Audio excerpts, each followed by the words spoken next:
So, good afternoon, everyone, and welcome to our festivities today to give thanks for the service of Reverend Don and Mrs. Glennie to our congregation at St. John Stevensville United, and to have a nice farewell meal with them.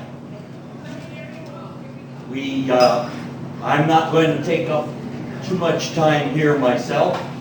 I just want to say that if you haven't partaken of all of the pictures showing Reverend Don in many different ways, my favorite being in full Scottish regalia. Never mind, Bill. Please, at some point in time this evening, take the time and come over and have a look. Probably will bring back some memories for many of you that may be associated with those pictures. So at this point in time, what we're going to do is we're going to have grace. The staff is going to come and take your meal order. After that, we'll call on Reverend Bill for a few comments, and then we'll have dinner and dessert. So, Reverend Cheryl, if I could call you to the podium. Stop it.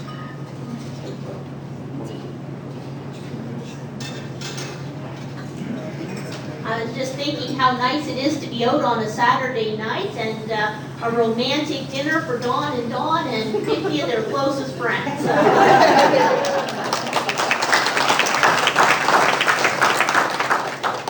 Friends, let us pray. Loving God, we thank you for this opportunity to come together as friends and family and to celebrate and reflect upon 12 years of ministry in this place. Get a chance to reflect on the seasons of life and ministry, things that have been harvested and things that have been planted. And as always, it is you to whom we give the glory and honor. We ask that you bless us this evening, the food to our bodies, and just joy to our hearts as we're together. In Jesus' most precious name we pray. Amen.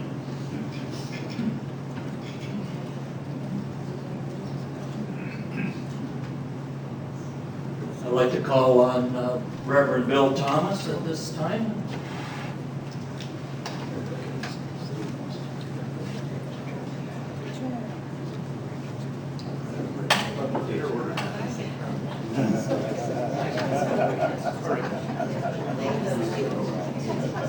So good evening. Good evening. Good evening. Good evening. Okay, thank you. Go Raptors. Go Raptors. Well, we've already gone and went. So I'm not exactly sure why I was asked to speak, because I know that Lesley is going to come up and apparently he's going to roast Dawn, which I'm looking forward to. And I know that Bill is coming up and he's going to speak about the congregation and the life of the ministry. I guess I'm here because I had the good fortune of being Don's colleague for the last year and a bit, and so I get to be the person who stays when you leave. But I do have a few memories of Don. So the first time that I met Don was in the summer that I arrived in Niagara Presbytery. I was serving at Silver Spire United Church, and Cheryl was serving at Vineland United Church, and we had put together this volleyball tournament between our two congregations, and we thought, well, Don Glennie is the chair of Presbytery, let's get him to come out and officiate our volleyball game.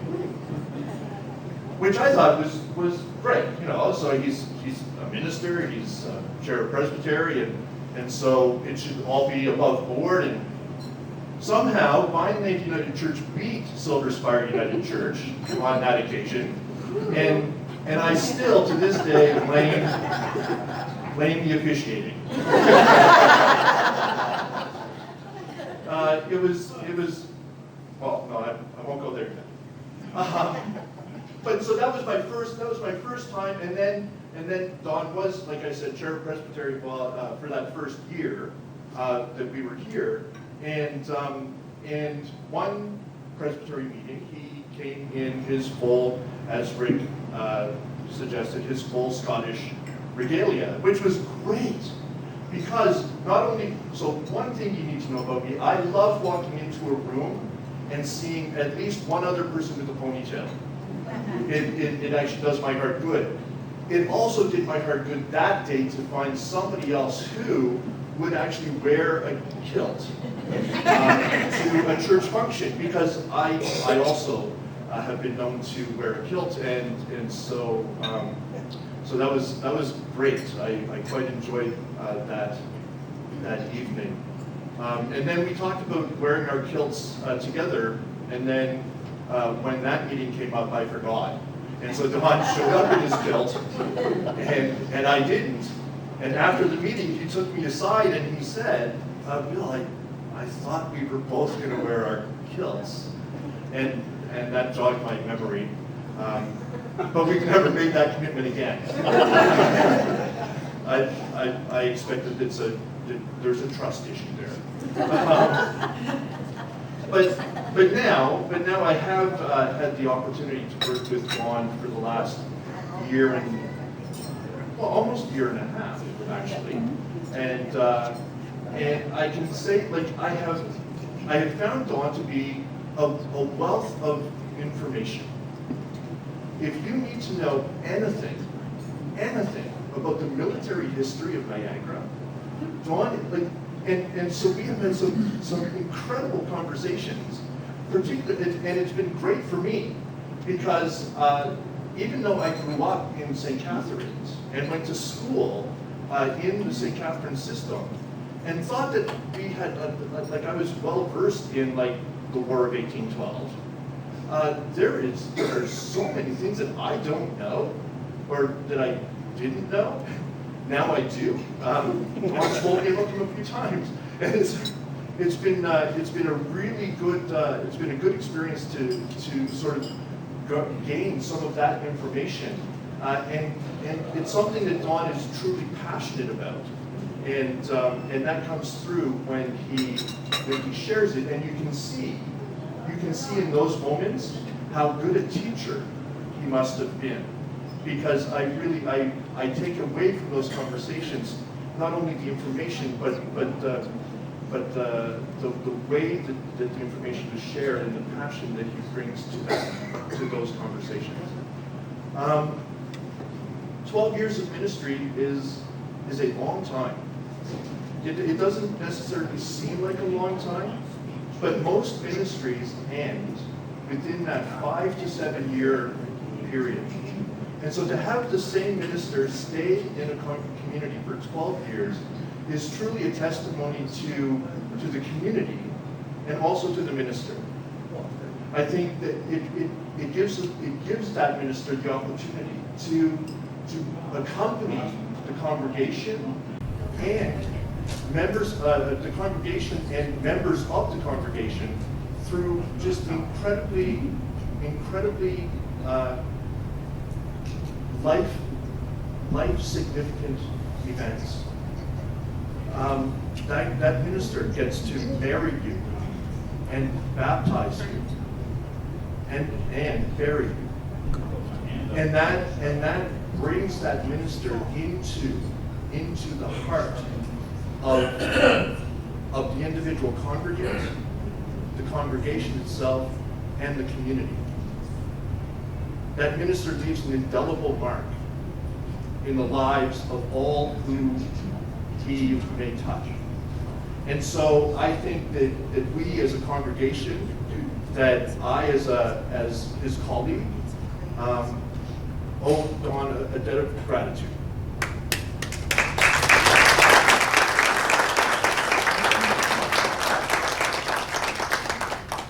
And I know he's looking at entering into a very new phase of ministry as he embarks on study for interim ministry, which brings with it all kinds of challenges.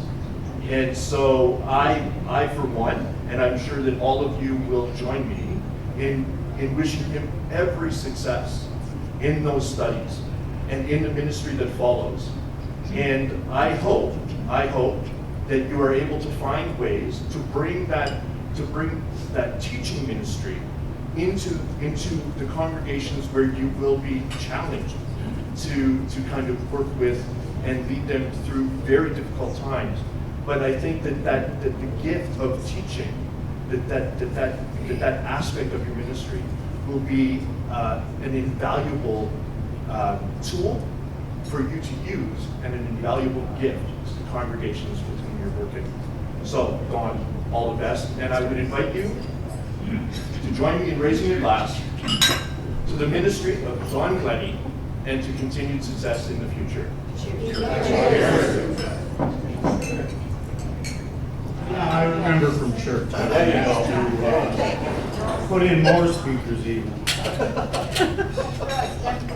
That's old people. Yeah, I'm a young old person. I bet so. I had a not a speech written. It's not a speech. It's a couple of statements, but it got shortened before dinner. Sorry, Bill. Thanks, Bill. Anyways, I'd like to, I think I'm the youngest old guy that was on the M&P when we hired Don. If you can figure that one. But I'm gonna make this short and sweet. Not too sweet, because Don's got bad sugar.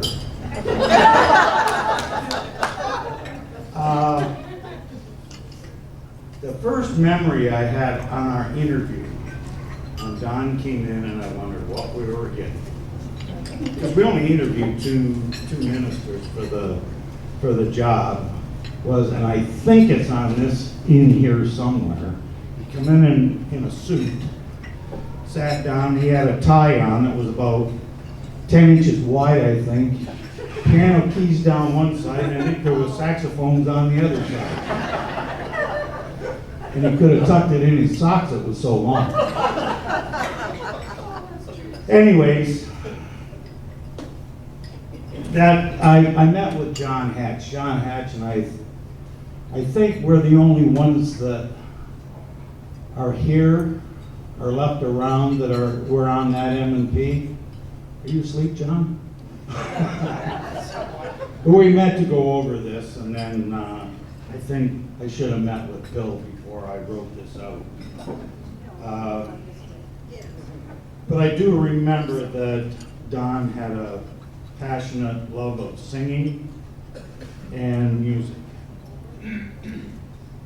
I remember my brother-in-law saying to me, and I don't remember which service it was, but he used to be in that some orchestra or symphony or choir in St. Catherine's. He says he doesn't need that microphone on. Anyways, moving on. I know the playing of the saxophone he's been working on. He played it once in church that I remember, because I didn't miss too many, but that wasn't warranted. I didn't know that it was 12 years. I thought it was 10, Don, because you said something to me about it. Oh, a couple board meetings previous, that the average tenure of a minister is 5 years, so remember that, Bill. And he had over 10. So, moving on, with regards to the military situation that Bill spoke about, I got two big X's here, by the way. I learned quite a bit about military chaplaincy over those 10 years. I mean, I've never heard so many sermons that involved the military. And little did he know, like when he was 5 or 6, I was in the Links and Winks. And I had to get out because I didn't want to go to Vietnam. And we were afraid we were going to get conscripted at that time. And a whole whack of us got out of it. That was back in 67, 68. And what else? One thing about the military that he really did a really good job on for the church and for the community was the finding out about our unknown Fenian soldier. We got a lot of information on that, and I kind of credit Don for finding that out. It's I just wish that the memorial had been put in our cemetery instead of in the Lutheran, but it's there anyways. It's close, but he's done a bang-up job on that, and we really appreciate it. And we got to thank you for the service to People's United in Ridgeway. You know, it wasn't in your mandate. It's helped out us and them quite a bit. I know quite a few of them from out there. I got relatives that are out there, and we really appreciate that. On a personal note, I got to thank Don. He wasn't here very long. I'm going back 11 years. Don made a real quick trip to sick kids in Toronto for me on a phone call, and baptized my grandson in the hospital before he passed away. And that he was there within an hour and a half at the most. But that was really, we were really, really thankful for that job that you performed. Thanks again.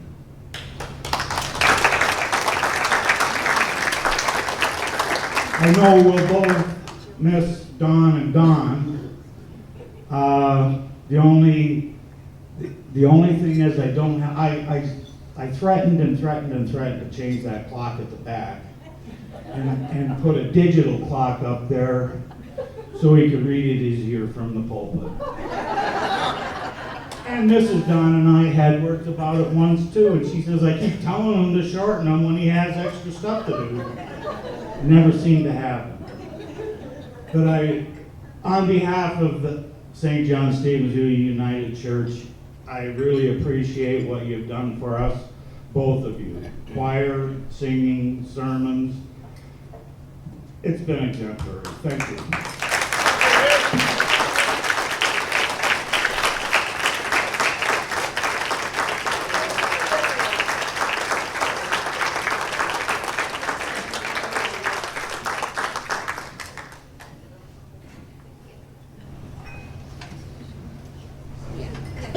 Thank you, Bill. I'd next like to call on Reverend Lesley Mcspadden. I think he has some real insights into Reverend Don. Mr. Chair and distinguished guests and friends and former parishioners and some new people I met, I am glad to have been asked to be here. I have a problem. I want to maintain a good relationship with Don in the future, and so therefore I have to be very careful that my roast isn't too hot. And so it's really going to be much more of a toast than a roast. Now, someone has already stole some of my ideas, and all of you are familiar with the expression that a picture is worth 1,000 words. Don's approach is throw away the picture and let me use at least 1,000 words.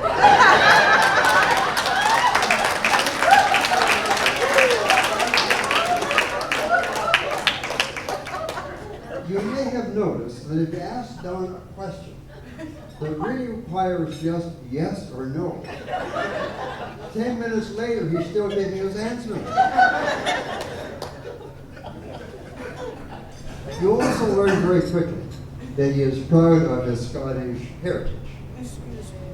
Hamilton Conference back in the 80s ordained him. He really wanted to go to Scotland in the old country, but we told him that this is the United Church in Canada. You've got to stay here. So So Lenny said, well, send me to Scotland, Ontario. And then we said, but there already is a minister there. You can't go there. So finally we sent him to where Robert the Bruce was in Bruce County, up to where there are all kinds of Scottish names. Tobermory, Paisley, Kincardine. You look at the map.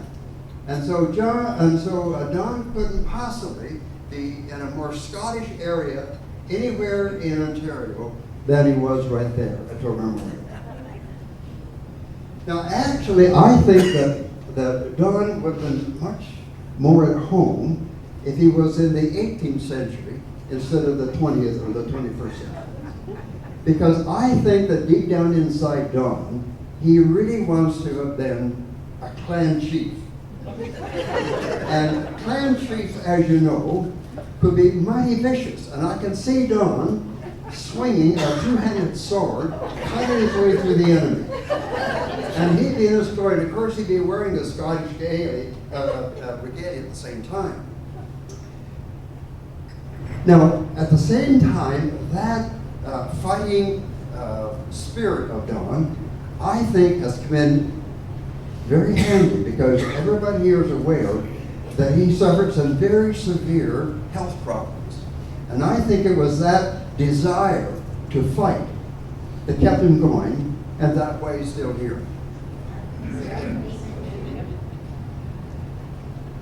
Now, Don has a peculiar thing about him.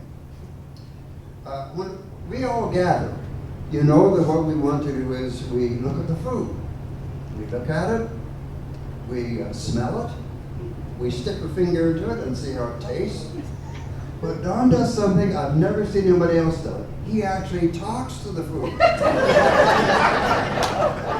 He does it every year in January.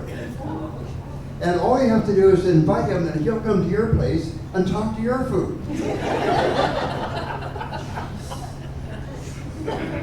Like I say, I want to continue being Don's friend in the next few years. And so therefore, I want to wish him well in the next events and adventures in his life. All the best, Don.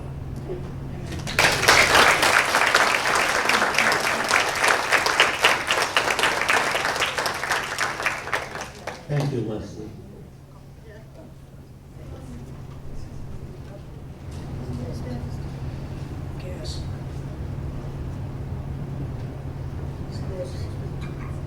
I'd like to now call on the Reverend Dr. Brian Brown for a presentation.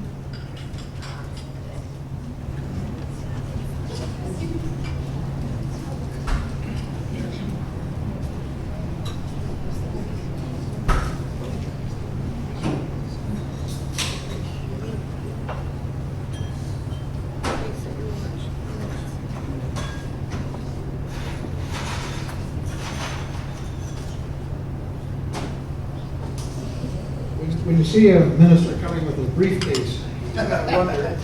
But I have to tell you, my previous speakers took all my good ideas, and it's fun, so I'll be brief. But Donald and Mrs. Dawn, head table guests, and old friends and new friends, I want to address Dawn and Dawn on behalf of the Embrace Committee, a partner of this church, and I chair the Embrace. It's a kind of a behind the scenes and partnership in support of the good things in the church. And so on behalf of the Embrace tonight, and personally also from Jenny and me, I address you both with respect and also sincere affection. We've known each other for 25 years, I counted up, and our families remain connected, and we're fond, and I know our children are in touch with you on Facebook. They can't get in touch with me, so they get in touch with you, and that's all to the good.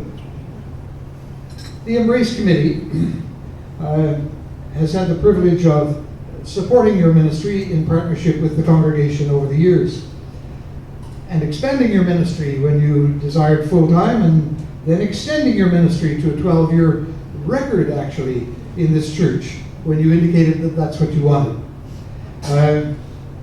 And certainly it was welcome. The I say record, in 200 years almost, this congregation's almost 200 years old, there's only one minister that served longer than that. He served for 32 years. So we congratulate you on doing 12, and nobody else has even been close. Not me or any of the others that have been here.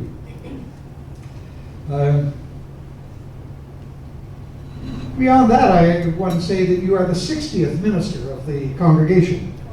And so it's kind of great to speak of these superlative things, because from this congregation you're kind of going out at the top of your game, and the sense of this grand crowd here to congratulate you and thank you indicates that. We are pleased to hear that you may continue to serve the church, United Church, as an interim minister. People at our table were asking me what that is. Well, it's in situations where congregations are in transition, and you've done that, some of that for us as well over a longer period. We wish you well in this, wherever it takes you, and the Embrace is presenting you with a bursary to cover your training at Paris, Ontario this summer. So we want you to know that and want the congregation to know that. We wish you and your friends among the members of St. John's Church, St. John Stevensville, to know that in appreciation for your service upon retirement, the Embrace will be providing a generous bonus for each of the 12 years that you've labored in the vineyard in our midst, partly because in some of the earlier years we were not paying as much as we might have and should have. But we're getting onto that, and we intend to do right by you in those regards as well. This is in accordance with arrangements that we made with you some years ago, when it was apparent that you and St. John's Stevensville United Church could benefit from you extending your service with us to this point. Now, the Embrace, a lot has been made of your Scottish heritage, and the United Church has a strong Scottish root. The Embrace has recently come into the possession of a Bible, which may be of special interest to you. Respecting your habit of occasionally wearing Scottish dress in church, and knowing your interest in the Presbyterian side of our heritage, we will be presenting you this evening with a copy of Tishon Tiomad. And you may be the only person in the room to know what that is. It's the Holy Bible in the Gaelic language.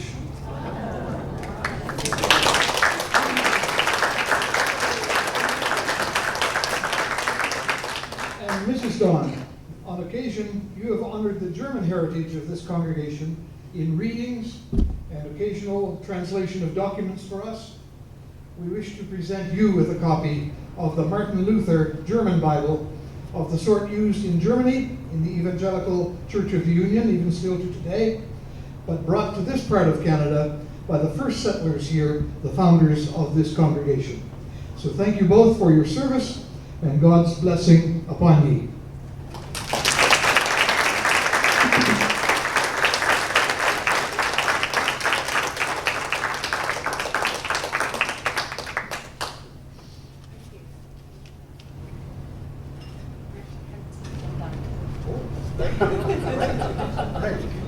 You're speaking to me in tongues.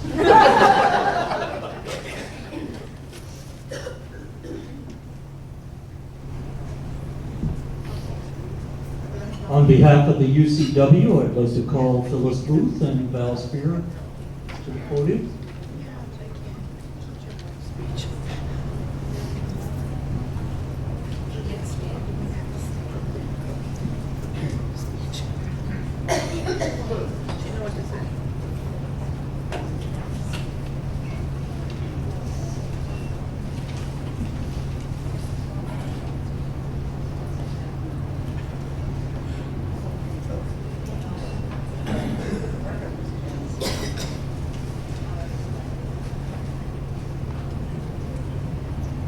Well, most of us know behind a good man is a good woman. And we have been blessed to have Dawn with us such a supportive role and in our choir and in our St. John Stevensville community. And so, to mark this occasion, the UCW decided to present a parting gift to you, Reverend Don and Mrs. Don.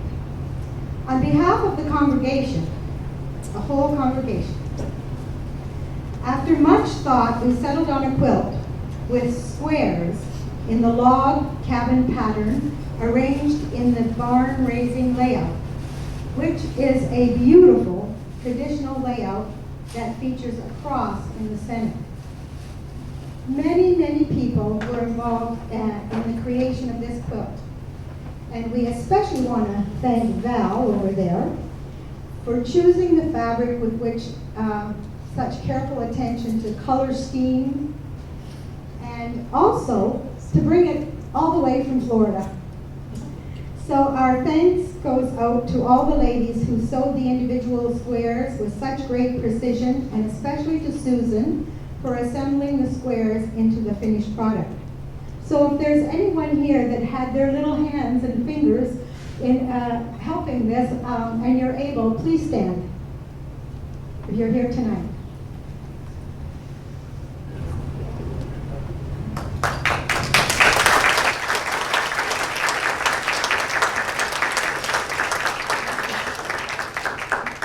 And of course, the entire congregation played their part through their support for the various functions that raised the funds for this project. We hope that this quilt will last for many, many years and always serve as a reminder of the love and the dedication of our congregation and your time with us.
Ladies and gentlemen, I'd like to call on Reverend Don and Mrs. Don, if she so desires, to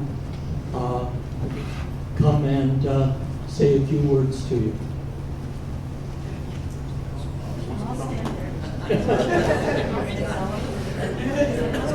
Few words to you.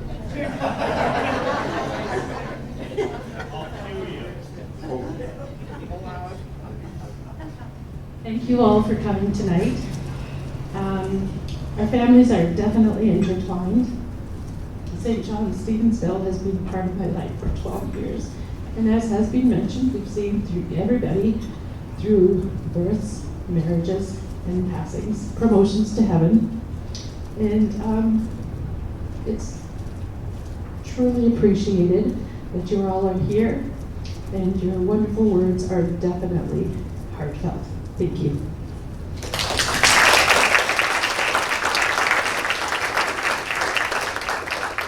I don't often get the last word.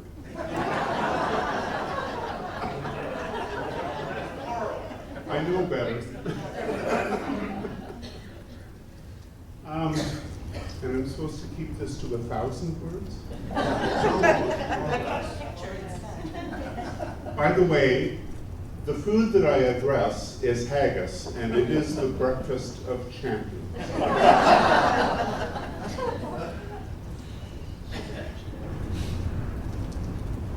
I do want to say to Bill, I remember that day going through to the hospital for sick children. I think you know that's where I spent my first month. And on that day, going through to Toronto, knowing what was going to happen, I thought, do I want to drive fast or slow? And that was playing with my head, but I got there, spent most of the day there. And it was the first time that I've been back into the hospital for sick children since I left. But at the end of the day, I rode an elevator down into the atrium. And I was talking to a nurse who'd been on for that whole shift. And we got to talking, and she said, "Do you come here often?" And I thought, well, that's always the pickup line. But I said, no, I haven't been here since the 7th of November in 1959. And she said, "Are you a survivor?" And I said, "Yeah." I said, "You don't get too many fat, bald guys riding down elevators." But she said, "You've made my day."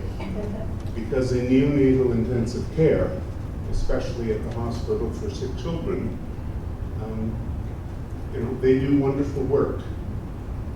But they don't get, like she said, often our survivors last a month, and that's about it.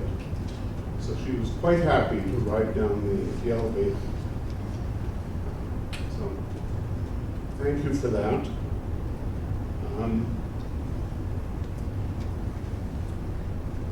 The only other thing I do want to say is thank you. You know, over the years, I've talked to various people, usually kids in camp and that are looking at the possibility of going into ministry. And most don't, even though they look at it and that. And one in particular that was looking at ministry, like people often come and talk about housing, or they'll talk about the education thing. Some people bail when they find you have to have 2 university degrees. One in particular was looking at the possibility and finished by saying, you know, nobody appreciates what you do. So tonight, I want to thank you for saying thanks. Because it is rare. And it's been well done here. So I do want to thank those who have put together this evening.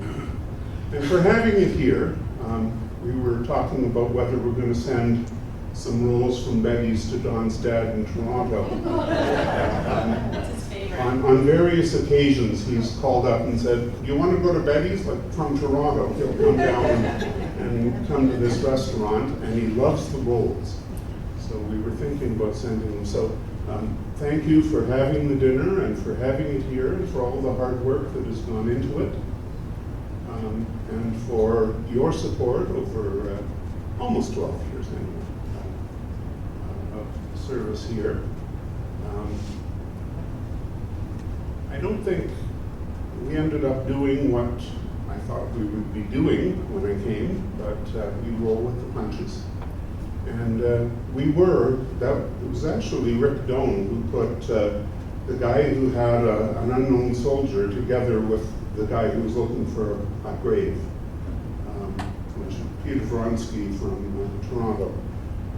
So yeah, we did find out who Corporal Carrington was. We still don't know the first name, even though they went ahead with the first name on the other plaque. The one you thought should be in our cemetery has a first name, and I found that particular first name, the guy got a pension in Britain afterwards, and I can pretty well guarantee that he's not the one in our cemetery. But anyway, we do appreciate the time and the effort and your own time. You know, we eat a lot in the United Church, but rarely do you have to buy your own dinner. But you don't have to clean up. Yeah. So thank you for coming, thank you for putting this on, and thanks for saying thanks.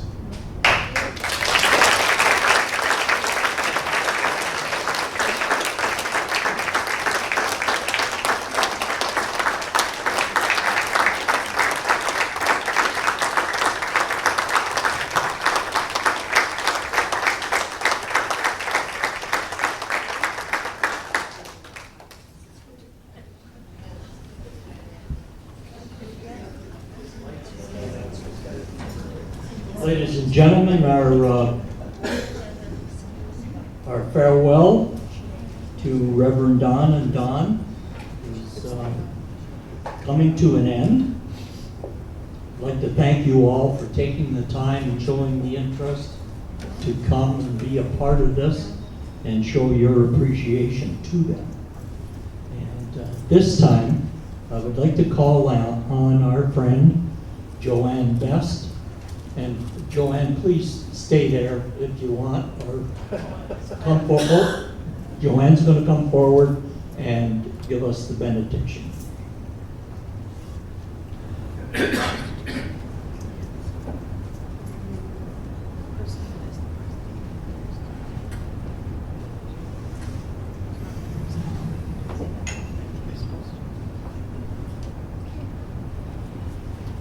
It's certainly been a privilege to gather with you again tonight. I was in Stevensville United Church for 7 years, but I came by circuitous route. My intention when I moved to Stevensville was to visit all the churches, but Mark Claxton and Don invited me to help with the choir. Guess what happened? Exactly. This is a lovely church. And what a privilege to spend it with Don and Mrs. Don. I learned a lot from both of them. I grew in maturity in my Christian faith, and I thank them for that. In the blessing that we often sang at the church, "Go now in peace," it speaks of God's guidance and direction, and we are confident that Don and Don, you are attuned to his leading in your lives. You will have new opportunities to reach out to others, to give words of encouragement, a smile in passing, a cheerful lifting of someone's spirits. We thank you for that. There's a prayer of enlightenment. God is watching from above as we sing, and daily opens doors where there is still work for you to do. We thank you for your sunny outlook and your disposition. It meant a lot to all of us going through difficult times and happy times. We have grown in our spiritual walk under your ministry and enjoyed wonderful, uplifting music together. Your Christian family, with gratitude and thankful hearts, send you forth. May you continue to reach out to others, sowing seeds of faith, kindness, and joy. Go now in peace, never be afraid. God will go with you. I think there's enough in here that know that blessing. Perhaps we could sing it, stand and sing it together tonight. Those of you who are not quite familiar with the words, the tune is quite uplifting and stays with you throughout your life. Linda and Rick, I'm going to ask if you start that. You knew that. Go now in peace.